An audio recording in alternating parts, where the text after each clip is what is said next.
What's up, everyone? I'm going to just do a quick little thing on how not to be a butcher if you're a Mark III Supra owner.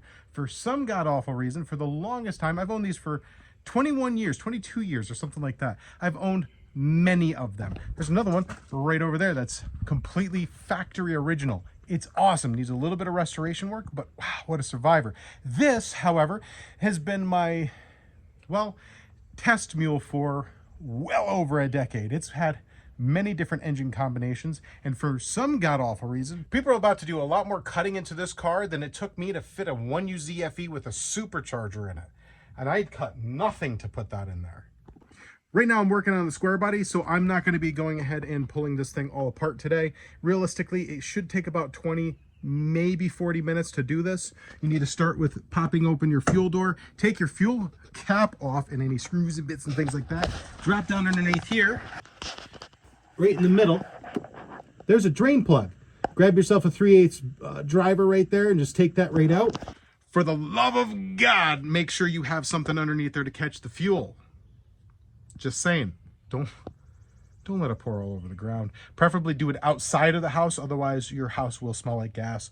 And also, just do it outside the house. The best part is, unless you lower the vehicle, you don't even need a jack to change the fuel pump out on this. If you go underneath the car right here, you'll see a couple straps. They run the length. It'll feel like you need to go to the front, but all you have to do is take a couple of the bolts out at the top here. Those are captured from above, so you can just take them out. You don't even have to take the carpeting out of this thing. You'll be able to swing the fuel tank this way, like that, and have complete access. You'll have to kind of swing it like that, like down a little, like cantilever it, whoop, and kind of away, so that you can kind of pull the fuel filler neck out of its place. It doesn't have to go very far.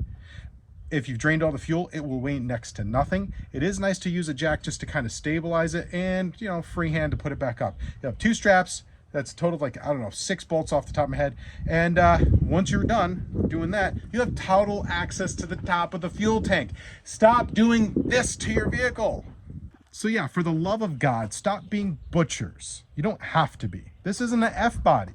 You don't have to drop the whole rear end and suspension out and then fiddle with trying to get the gas tank out of the back of those are nightmares. F body, F is for frustration, right? Love them. I think they're awesome. They embody the 80s, just like the Supras do, but in square bodies. Stop being butchers. You don't have to be butchers. Again, you're spending more time to try to figure out how you're going to cut out the floor to get access to your fuel pump than it would be just to take it out. Seriously, 20 minutes.